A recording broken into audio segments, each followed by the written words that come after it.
just start with song? You don't need to What? say anything first. Yeah. Let's do it. People will come in. Okay, let's do it. Okay. Yeah. Okay, are you going to sing too? Yeah. Well, we can sing. Okay. Oh. All right. Yeah. We rise, humbly hearted rise, won't be divided rise, with spirit to guide us rise.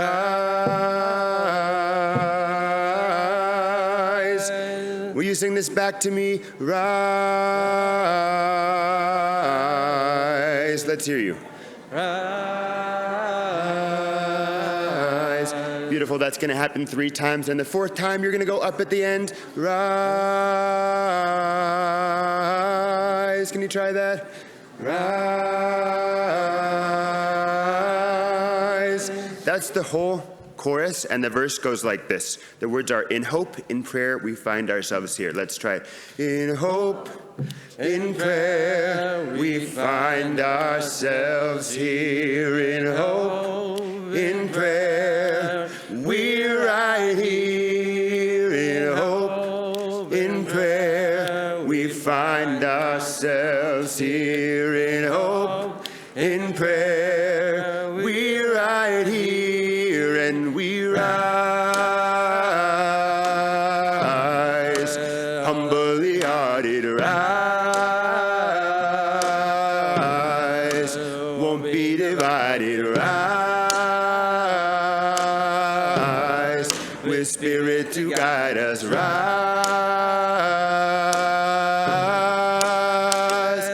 In hope, in prayer, we find ourselves here. In hope, in prayer, we're right here. In hope, in prayer, we find ourselves here. In hope, in prayer, we're right here. And we rise,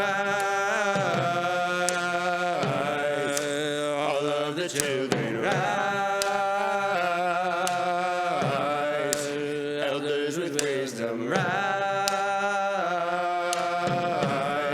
ancestors surround us rise.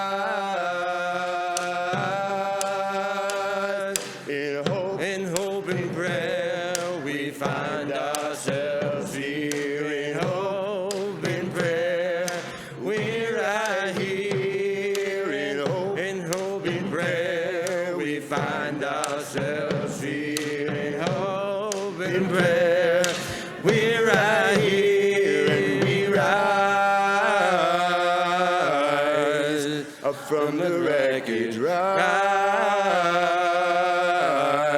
with tears and with courage, rise fighting for life, we rise. In hope, in prayer, we find ourselves here. In hope, in prayer, we're right here. Oh, we're right here. In hope, in prayer, we find ourselves here. In hope, in prayer, we're right here, and we rise, the high rise, won't be divided, rise, with spirit to guide us, rise.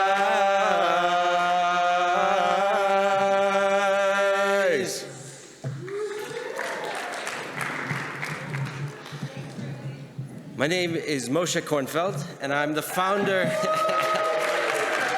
Thank you. I'm the founder and executive director of Colorado Jewish Climate Action. To start things off, I'd like to call upon Rabbi Sarah Shulman, the rabbi of the Hebrew Educational Alliance, to share some words of introduction and inspiration. Thank you. Thank you, Moshe, and thank you for your incredible leadership, along with all the organizers, all the youth that I saw when I walked in the building, and I want to thank everyone for being here today. Welcome to the HEA. We're so honored to host the Climate Summit again here. And I don't know about you, but I got a little bit choked up while singing that and lost a few tears because I just can't think of a more important time to host this year, given the last couple weeks, the changes that have been made. I'm proud that we're all here. I had a congregant come up to me yesterday after Shabbat services at Kiddush, and he said, "Rabbi, I work for the federal government, and every day I get an email that says that there's some change or I should maybe resign from my job or that they're going to enforce new changes. Rabbi, are you going to change things here?" And I looked at him like kind of shocked that he was even asking me this question. And I said, "David, no way. We still hold the same values. It still says in the Torah, le'ovda l'shomra, we still have a responsibility to protect and care for the earth. We still hold the same value. It still says in the Torah that even in a time of war, you should not destroy the trees. We still have the same value. No matter how leaders might change, policies might shift, we still have the same values, right? And I hope when that congregant walks into our Jewish institutions, walks anywhere, that he can know that we still have the same values. We're still fighting for the environment. We're still care about climate. No matter what happens, we have a group of people here in Colorado who care because we still have the same values. As it said in the song, it talked about hope. Looking out at this group of people and knowing who I know in Colorado and around this country, I still have tremendous hope. My first job here in Colorado in 2010 was to establish the Denver office of Hazon, the Jewish Environmental Organization, which still is so strong. And I can tell you one of the joys of that job was that I got to work with so many other Jewish institutions, many of whom are represented here today, who are applying for mini grants, who are doing great work, who are teaching kids about how to till the soil and go from farm to table, who are putting solar panels on their roofs and greening their kitchens. And that work is still happening and will still continue to happen. In a moment after I finish speaking here, I have to go across the street to our youth center to officiate at a bris. And I think about heading over there and that little boy, and I hope and I pray that the world that he grows up into is one in which we care about the environment. I hope that the world that he grows up to is one that we're still fighting for food justice and climate action. I hope that the world that he grows up into is one in which we're not just singing these songs about hope and change, but we are continuing to make it happen with strong allies across religions and across communities. Thank you for being here today.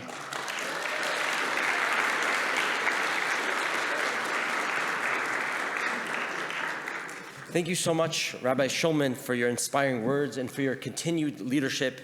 We are now pleased to share a short welcome video from Mayor Mike Johnston.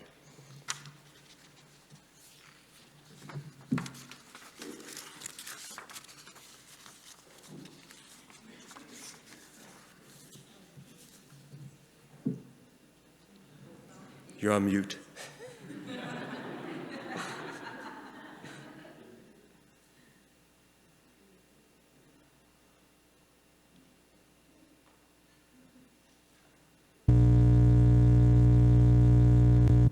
Hi everybody, it's Mayor Mike Johnston. I'm sorry I can't be there today, but I wanted to thank you all for participating in the second Colorado Jewish Climate Summit. As both mayor and a former educator, I know how important it is to have engaged community members like you helping Denver lead on climate action. We need prosperity and sustainability to go hand in hand, because our city and our planet are on loan to us from future generations. From the Climate Protection Fund to the 2050 Regional Transportation Plan, we're prioritizing a safe, vibrant planet, reflecting the Jewish value of tikkun olam, repairing the world. While we're making strides, climate change is already here. The recent fires in Los Angeles show that no place is immune to the impacts of a hotter, drier future. The way forward requires all of us. Simple actions like using green compost carts, taking advantage of e-bikes, and electrifying our homes all help. And we need engaged citizens like you to hold officials accountable for real progress. So thank you for your leadership in this fight, and have a great day, everyone.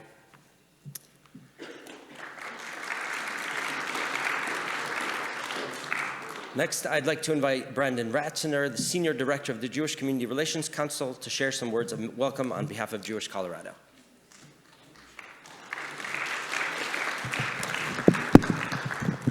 Hello, my name is Brandon Rattiner. I got bar mitzvahed on this bima, which is a little much, but I will do the best I can here. So first, I just want to introduce myself. I run an organization called the Jewish Community Relations Council, which is the voice of the Jewish community in different advocacy affairs and all sorts of things, public relations at the state capitol and city hall throughout the country. This organization is an observer of ours, and we really appreciate Moshe's participation in that. But I want to just say one thing, which is that I worked in environmental issues actually from 2012 until about 5 months ago when I took this job. I was a lawyer focused on climate change. I did things like defend the Clean Power Plan in federal court, help draft rules to decarbonize heavy industry here in Colorado, and to do some commercial work like interconnecting wind and solar facilities through our Public Utilities Commission and things like that. And in that work, I know that things can seem really scary right now, but I really do believe that it's a time for hope for folks that care about climate action and not necessarily fear. But it is a time to work because you all know what's happening at the federal and state level. But the one thing I would impart here is that it doesn't just end at law. Rulemaking and other venues are really important. For example, here in Colorado, we had something called the Environmental Justice Act. And when that gets down the line and implemented through different commissions, it could end up being a net positive on carbon pollution, which is not always what people who drafted these laws wanted to do. So it really does require us to pay attention the whole way down. But despite this passion, I moved to the Jewish community about 5 months ago in this role. And that's because since October 7th, my Jewish identity became a challenge in a lot of the climate spaces that I was in, candidly. And I got to see that firsthand, and it was really, really difficult. Because I had spent, over a decade working on these issues and had a lot of credibility, and all of a sudden, I wasn't always welcomed in some of these spaces anymore. And I wanted to make it my personal goal to show that my Jewish identity was consistent with my belief that we needed different climate action, and that irrespective of what was going on halfway across the world, Jews can be and should be in partnership with anybody that cares about these issues. So the thing I want to stress is we need to reach out as a Jewish community and be in coalition with those that care about climate justice and a host of other issues, irrespective of how it is felt to be Jewish in the last year and a half. You all don't need to quit your job to do that, the same way that I did. I'll try to work on behalf of everybody. But please do know that the Jewish Community Relations Council is interested in being a partner. So it is important that we show up in these climate coalitions, and if you have any ideas or any work or any relationships that you want to cultivate, please know that we are here to help. Thank you so much.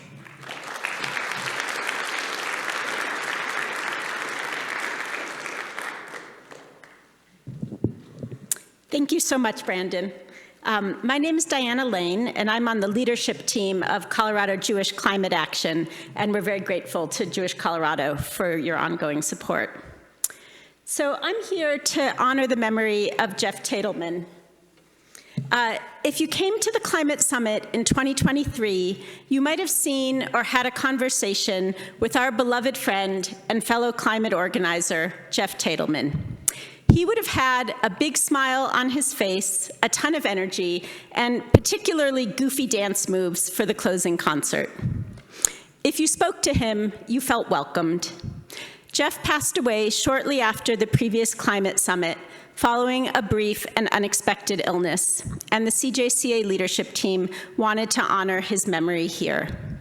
We also want to acknowledge his many friends and loved ones, including his partner Karen, who are here at the summit and who are continuing to support this cause that was so dear to Jeff's heart. The scientist and climate activist, Dr. Ayanna Elizabeth Johnson, developed a climate action Venn diagram. She asks everyone to consider the questions: what brings you joy? What are you good at? What work needs doing for climate and justice solutions? And the overlap of those questions is where each person can find their own personal way to address the climate crisis. And Jeff did exactly this after he retired from a career in the tech industry. Immersing in the outdoors, engaging with his Jewish faith and spirituality, and deeply connecting with other people, including his family, partner, and friends. This all brought him joy. He was good at all kinds of things, including energizing others with his enthusiasm, solving problems, and just getting things done. And he found serving on the leadership team of Colorado Jewish Climate Action as work that needs doing. In 2023, Jeff was everywhere at the summit. He found the vegan food trucks, he helped direct cars in the parking lot, he fixed AV problems with slide projectors, and he led a beautiful afternoon session on mindfulness, bringing his unique self to make the summit a success. In 2025, we miss Jeff greatly and mourn his absence. And we hope that his example will inspire each of us to find our personal way to address the climate crisis. May Jeff's memory be for an abiding blessing and inspiration for us all. And now I'd like to call upon Moshe Kornfeld, who will share a few words and introduce our plenary speakers.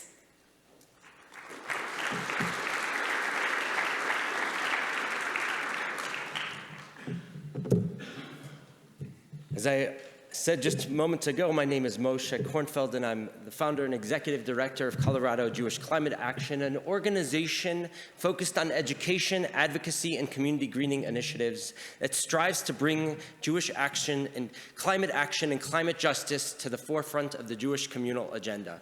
I'm thrilled to welcome you all to the second Colorado Jewish Climate Summit. Our tradition teaches that learning is great because it leads to action. In that spirit, our morning breakout panels are focused on policy issues after this session, and the afternoon sessions are focused on gaining practical skills for climate action. We encourage everyone to stick around until the closing plenary, a musical call to action that will even include an original song that will be written today during some of our youth programming. I'd like to begin with a few words of gratitude. Thank you to the staff and clergy of the Hebrew Educational Alliance for partnering with us and supporting this critically important and sacred work. I want to thank Eitan Cantor, Rabbi Shulman, Steve Levine, and Yuri Tavbin for working with us to make today possible. Thank you as well to our sponsors. You can find a full list of program sponsors on the poster at the registration table. We are deeply grateful to these great community organizations for their support. I would like to mention in particular the Denver Office of Climate Action, Sustainability, and Resiliency, the Hebrew Educational Alliance, and the Chrysalis Fund. We could not do this work without your support. The Colorado Jewish Climate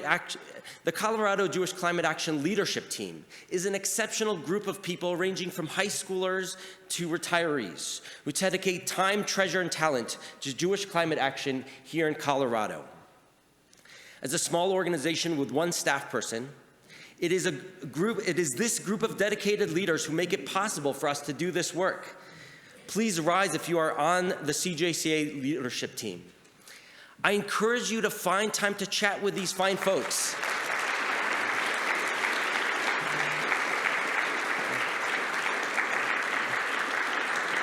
Stay seated, stay standing, stay standing, stay standing. There's also some of the folks the team leaders are actually are here as well. And I encourage you to find time to chat with these people throughout the course of the day in order to learn more about CJCA and to learn how to get involved. And finally, I want to extend deep gratitude to the Climate Summit planning team. Aliza Acker, Diana Lane, Noah Shurz, Debbie Kaufman, Eric Levine, Linda Farb, Lexie Miller, and Tamar Moss. This group has been meeting nearly every week for the past 6 months in order to bring our community together. Their investment, our investment, is not only about today, but about building a Jewish and interfaith coalition, climate coalition here in Colorado. This group, if you will please rise, deserves our thanks and a Yishar Koach.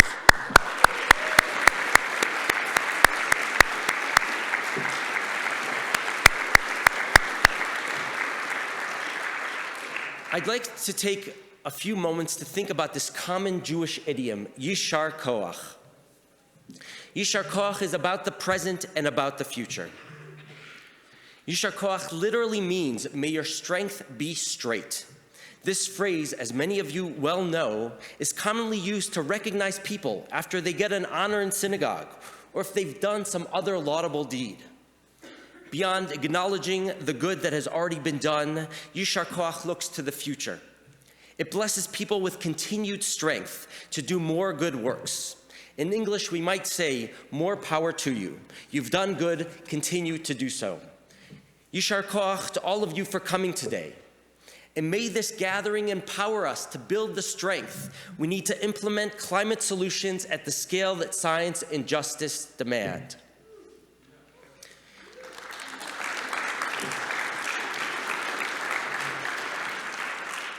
Yishar Koach is also about finding resilience in the face of adversity.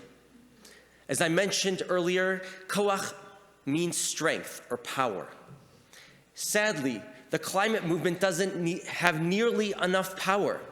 This was true before the election, and it's most definitely true now when the prevailing political winds are blowing in the wrong direction. The actions of the new administration are a real threat to both democracy and to climate progress. Efforts to undo investments in clean energy are part of a larger strategy to consolidate power and to stifle dissent.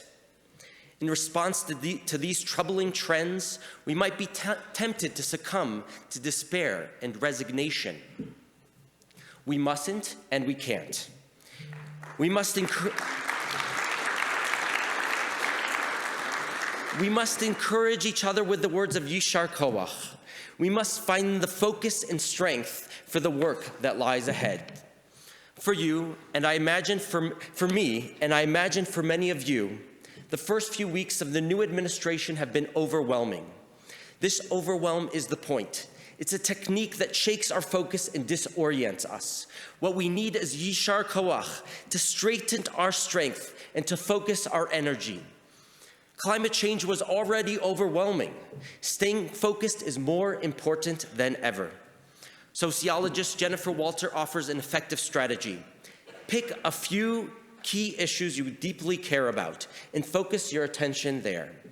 Impact comes from sustained focus, not scattered awareness. Build community. You don't have to do this work alone, and it's so much more effective when we work together. Remember that your focus is resistance. If we want to effectively push back against forces that worship profit while making us sick and destroying our planet, we need focus and we need strength. We need Yishar Koach, power that is straight, focused, and attuned.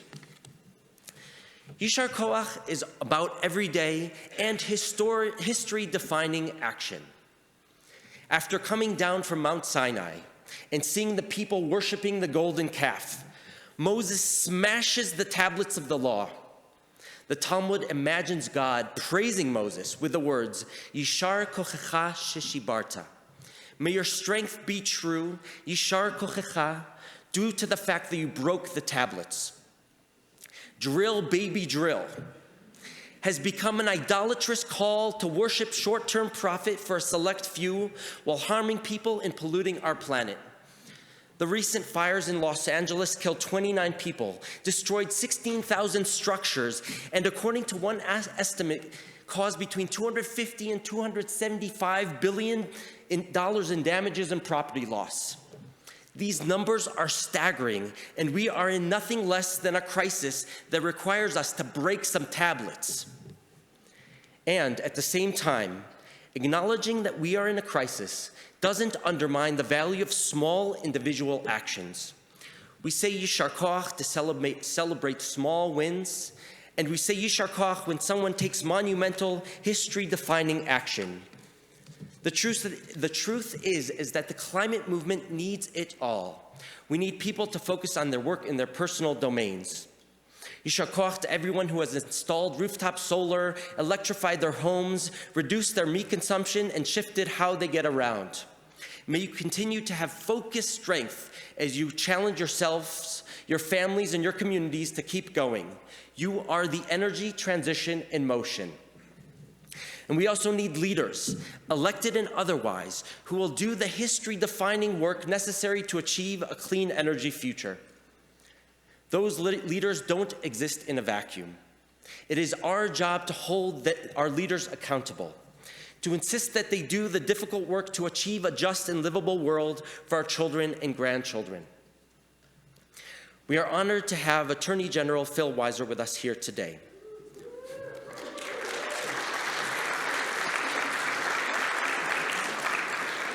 We are very grateful for your presence.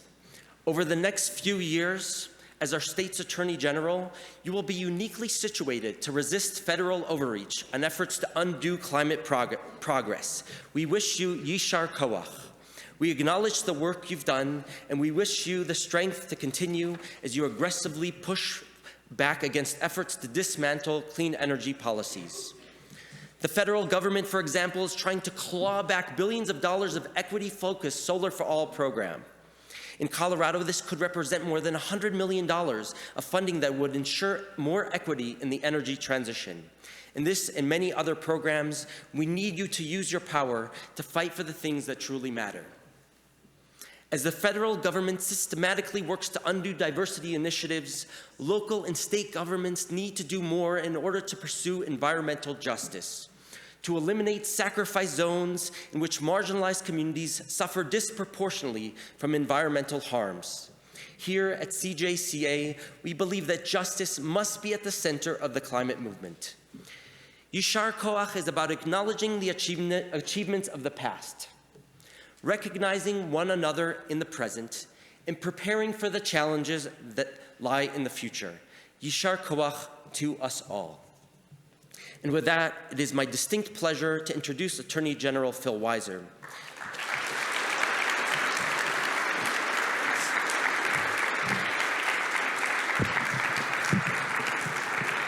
Can we thank Moshe for all his leadership?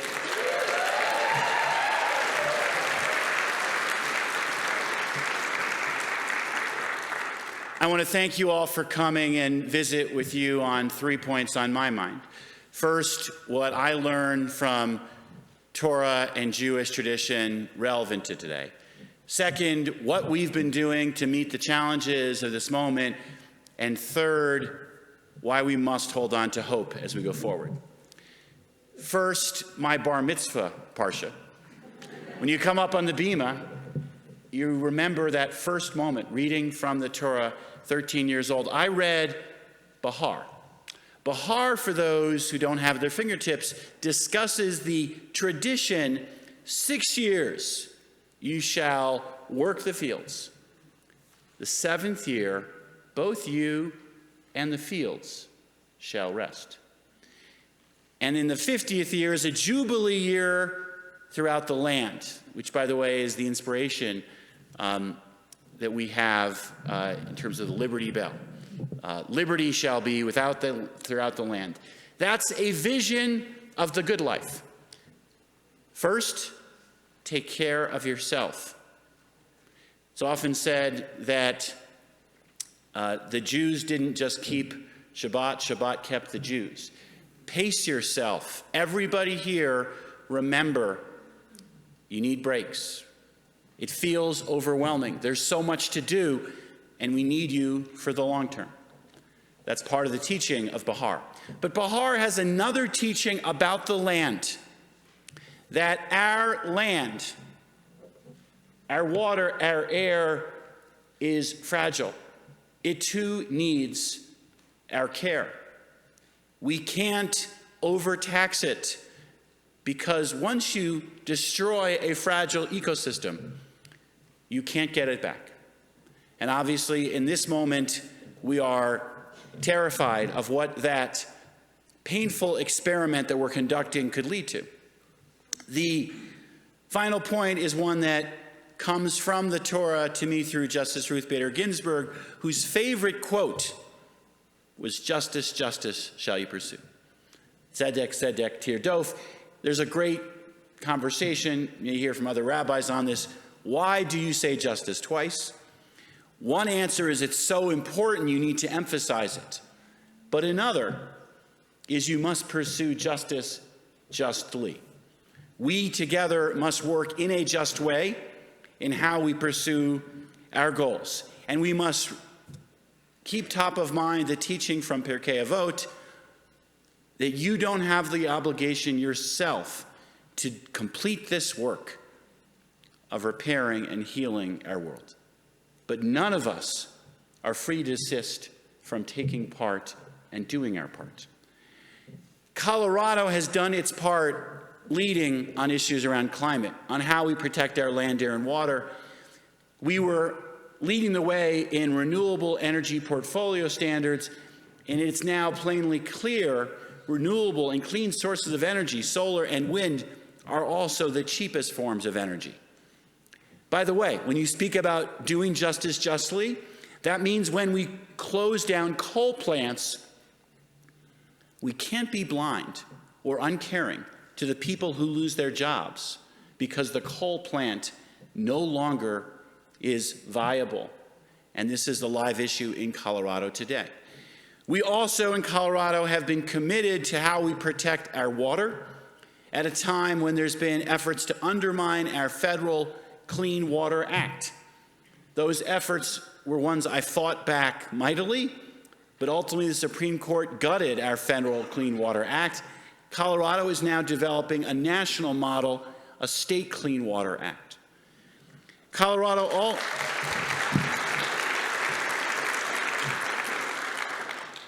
is also leading, and I'm doing this work on behalf of Coalition of States, going after those who produced these forever chemicals, PFAS, that are in our water and in our bloodstreams, to hold accountable those companies like DuPont and to make sure that we do our best to remediate the harm.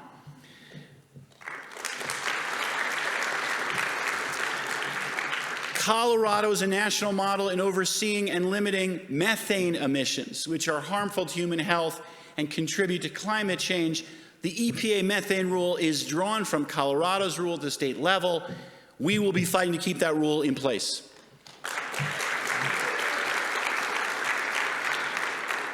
And as was mentioned, we need to think locally about issues like supply chains. Where does our food come from? Having local food consumed locally is beneficial on a range of fronts. I went after a merger that was going to make this problem worse, stopping the merger in King Soopers and Safeway, and we won.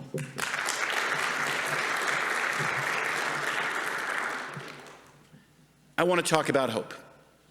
This is a very challenging moment. Whatever metaphor works for you, we are seeing a flooding of the zone. It's an assault on our senses. Many people say it's too much. I want to tune it all out. This then becomes the challenge of our times. How do we find the signal? What issues really matter? And tune out the noise? Because they want you to get distracted by the noise. They want you to ignore the signal.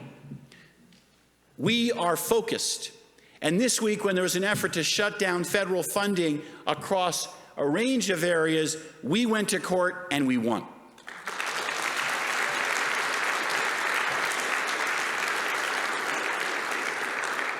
And when people say, how can you remain focused? How can you remain hopeful?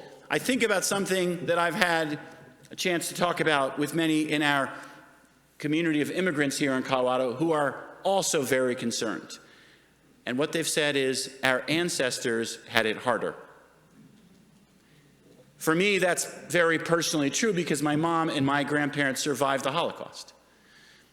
We talked about Yasha Koach, but my grandmother would say you should have mazel. And by which she meant mazel. She meant you can make your own breaks. You can, by having a positive attitude, help create a better world around you. They want us to be defeated. They want us to be defeatist.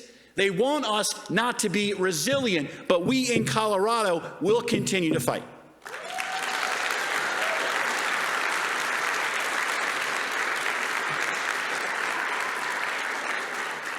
We will protect our land, air, and water and address what is an incredible challenge posed by climate change. It's not just coming, it's here. We see it in wildfires and drought. We need to be in this work together. We need to remember we should have Yasha Koach. We should have mazel. And we should take the lesson I take from my grandmother, which is as long as you hold on to hope, nothing is lost. When I would ask her, how did you, after surviving the Holocaust, hold on to the belief that you could have a better future? She would say, it's easier to believe. Our lives will be better as we believe. As we believe that this long moral arc that we are seeing, which right now is in a painful turn, will ultimately bend towards a more just world. That the work that we will do of healing the world must go on, and that work around climate is critical to our future. Thank you all for doing this important work.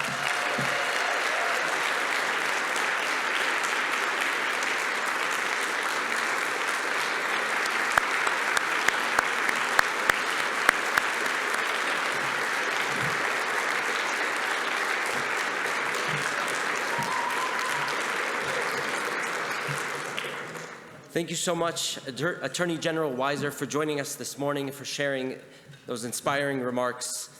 We are now honored to welcome Rabbi Marc Soloway to continue our plenary session. Rabbi Marc received ordination from the Ziegler School at American Jewish University in LA and has served as the rabbi of Congregation Bonai Shalom in Boulder since 2004. Rabbi Marc is a fellow of Rabbis Without Borders, an alumni of the Institute of Jewish Spirituality, former founding chair of Chazon's Now Adama Rabbinical Council, and was the narrator of 2 PBS documentaries on Hasidism. In July 2015, he was honored as a champion of change for faith based on climate action in the Obama White House. Rabbi Marc also hosts a podcast called A Dash of Drash and loves to sing nigunim. Rabbi Marc, welcome.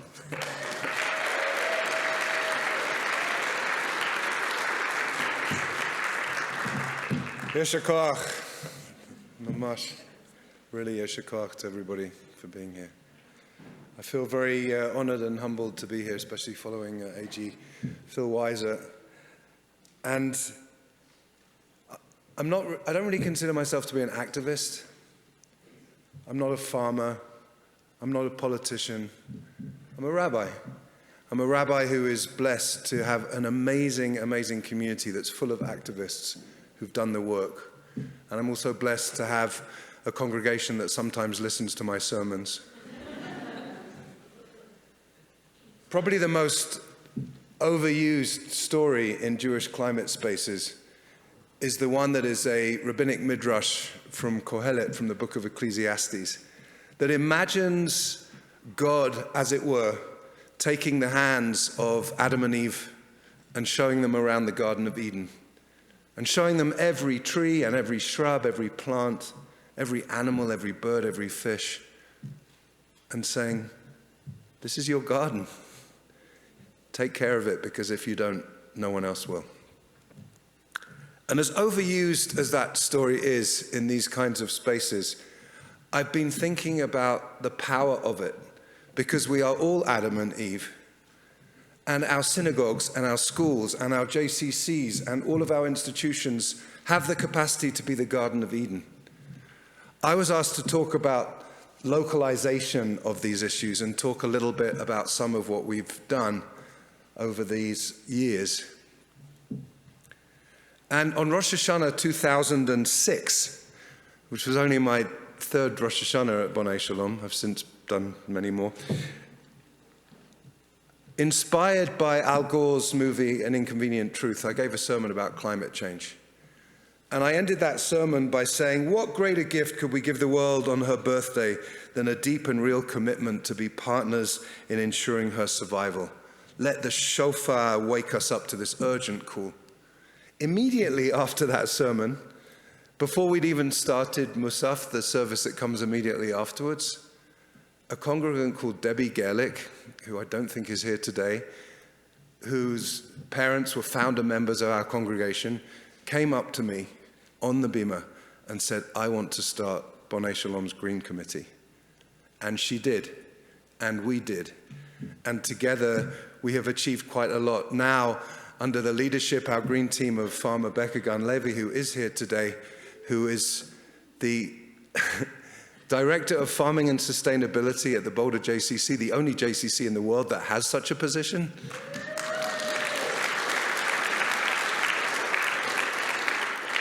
And under Debbie Gerlich's leadership, and under Becca's leadership, and under the leadership of so many of the Green Team who are here today, we've done a lot. They're small things in a way, but they have got impact, and they've drawn attention. We were the first synagogue in the country to become zero waste.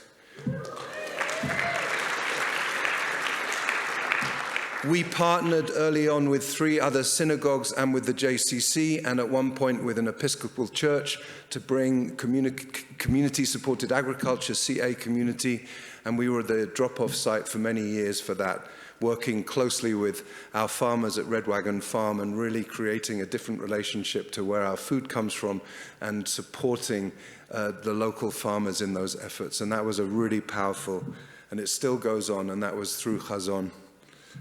Now, Adama, as you heard. We have made very important decisions about food choices. About 90% of what we serve is plant-based in our synagogue. We were one of a handful of synagogues that participated in the Vegan Synagogue Challenge, receiving a grant to produce a number of entirely plant-based meals and creating some education around it.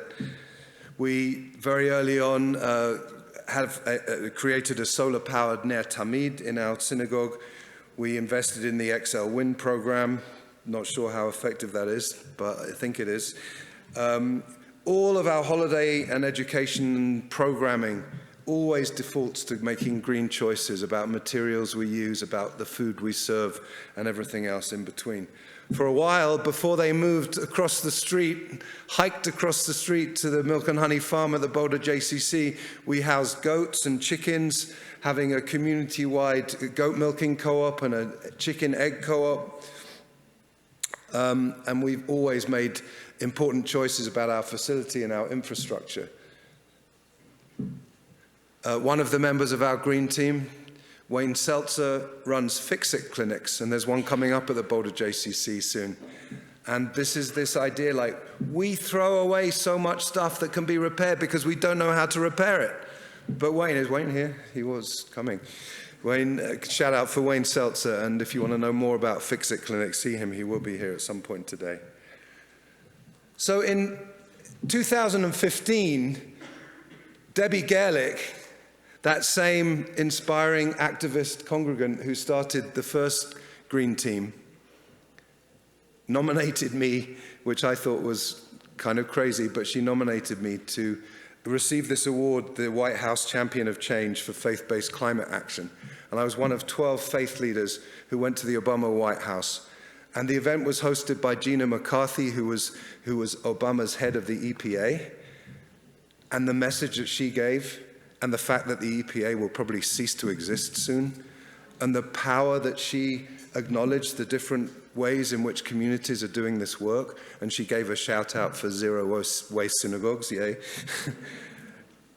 It was very inspiring, but I was there in full consciousness that none of it was about me. It was about what a community can do together It's about how effective we can be when we work in teams, when we get people where we partner rabbis and spiritual leaders of different kinds and politicians and educators and activists and bring them all together to do the work, small things that can make a big difference. Tu B'Shvat's coming. We're now in the month of Shvat. According to some opinions, actually Rosh Chodesh Shvat, the new moon of Shvat, which was last Thursday, according to Shammai, is actually when we recognize the birthday of the trees. But most of us recognize it on Tu B'Shvat, which is the 15th day of that month, coming up in less than 2 weeks. And there's a story about Tu B'Shvat, or not about Tu B'Shvat, but about trees, that I've always found so inspiring. It's in a text called Avot de Rabbi Natan, and Rabbi Yochanan ben Zakkai says, if you have a sapling in your hand and you are about to plant that sapling, and someone comes and says to you, Mashiach is coming, first plant the tree, then go greet the Mashiach, go greet the Messiah. And this powerful story is telling us that the act of planting a tree is in itself redemptive. It's an act that is so powerful in itself that it can, in fact, bring whatever we might think of as being messianic consciousness. So in 2019, I was one of a group of international rabbis that founded something called J-Tree. J-Tree was a global movement that was trying to encourage Jewish communities to plant trees.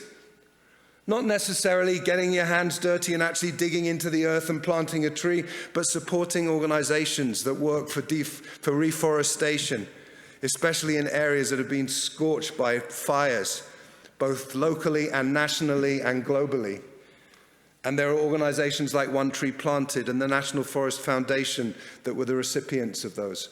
So that Rosh Hashanah, which was the beginning of the Hebrew year 5780, I gave another sermon where I talked about trees, and I gave a challenge to the community that we as a community would plant 5,780 trees in honor of that new year. I kept an Excel spreadsheet. Actually, it was a Google spreadsheet. And I just recorded every time anybody emailed me or filled in this form to say that they planted trees. Some of them actually planted trees in their homes. Some of them bought 100 saplings through One Tree Planted. Others planted trees in Israel.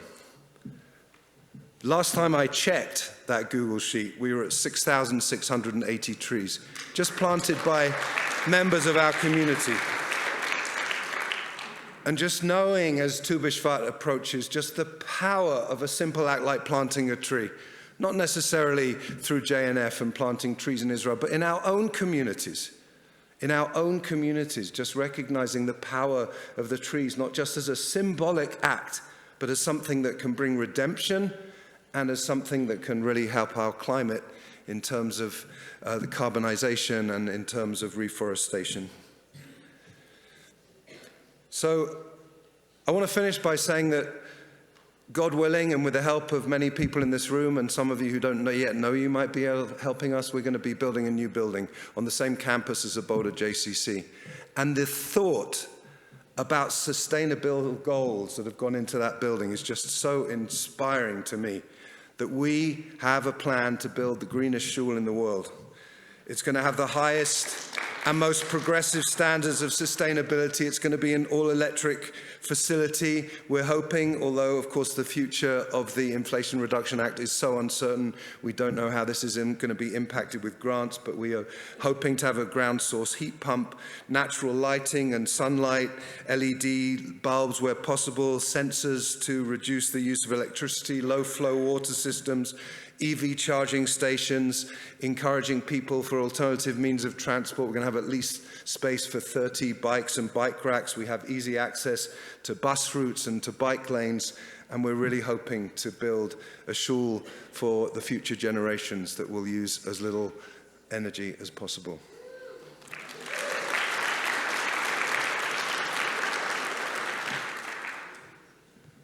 So, again, this isn't about me. I feel very privileged to be a rabbi that can speak words that can sometimes have an impact and then other people take action.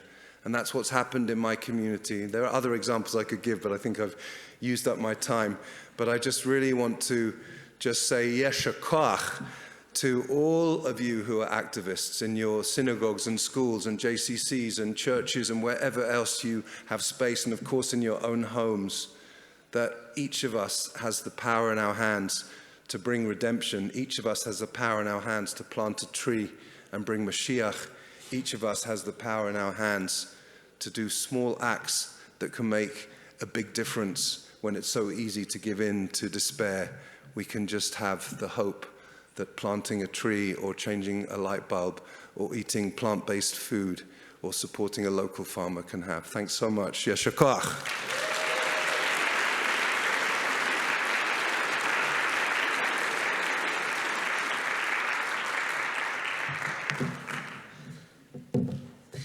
So thank you so much, Rabbi Marc, for sharing those inspiring words. And our final speakers for this plenary session are two of my favorite people, Noah Shurz and Lexie Miller, two of our young leaders in CJCA. Lexie Miller is a sophomore from Boulder. They're on the National Leadership Board for the Jewish Youth Climate Movement, and they sit on the Equity and Inclusion Working Group. Lexie and I first worked together in early 2022 when Lexie embarked on a year of climate activism for their Bnei Mitzvah project. Some of you may have attended the rally we organized together on Passover 2022, and we've been working together ever since. Lexie connects to climate action and to their Jewish identity by encouraging and focusing and inspiring others to come together to create a better future using intersectionality as a focus. Noah Shurz is a senior in high school and is an avid environmentalist. He's on the National Leadership Board of the Jewish Youth Climate Movement and on the leadership team of Colorado Jewish Climate Action. Noah is the JYCM representative on the Colorado Coalition for a Livable Climate, a group of nonprofits from around the state targeting additional collaboration within the state, and CJCA is also part of that coalition. Working with Lexie and Noah is one of the best parts of my job here at CJCA, and Noah and Lexie, welcome.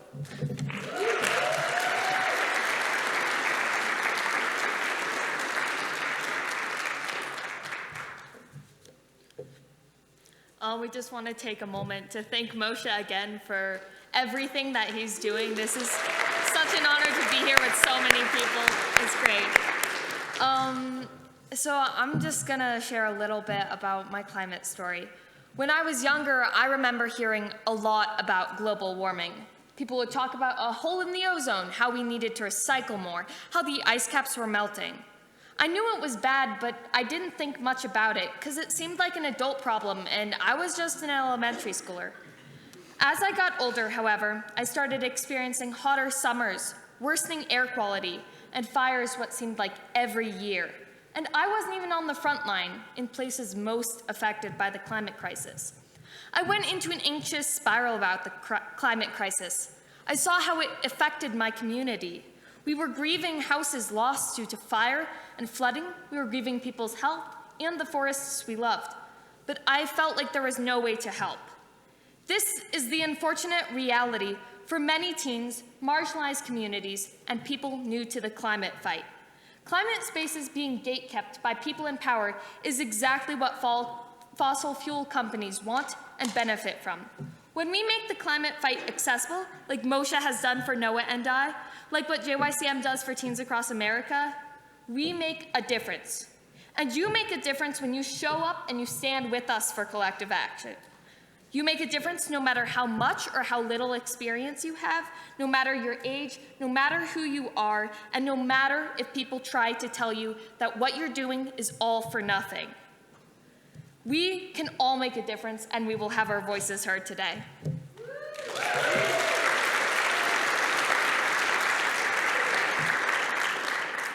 Lexie and I have been lucky enough to work with Moshe and Colorado Jewish Climate Action for the past few months to help plan the summit and give every voice a seat at the table. This especially applies to voices that were previously seen as less important, whether that's a child, a teen, an adult who doesn't understand the science, those who aren't sustainable enough, and everybody in between.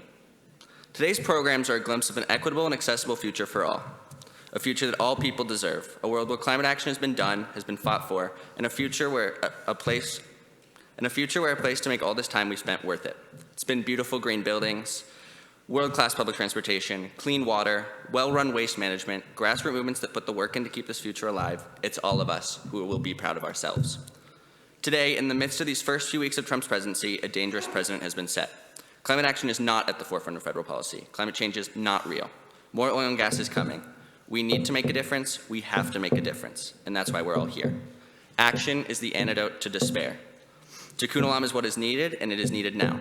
Thank you to all of you for being here, for showing up, for taking the time, for getting yourselves to the Colorado Jewish Climate Summit, to this action, to see this precipice, to join us while we prove that action must be taken. No matter what session you go to, you're going to be educating yourself, making a difference, and allowing your voice to be heard while planning your steps as we move forward for the next 4 years. Thank you.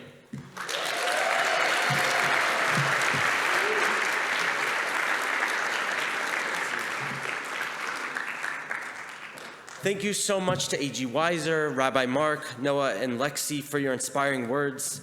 We invite you now to stretch your legs for a moment, grab a little bit more food, and head to the next session. The next session starts promptly at 11:45, and then lunch is at 12:45. So thank you so much, and have a great day.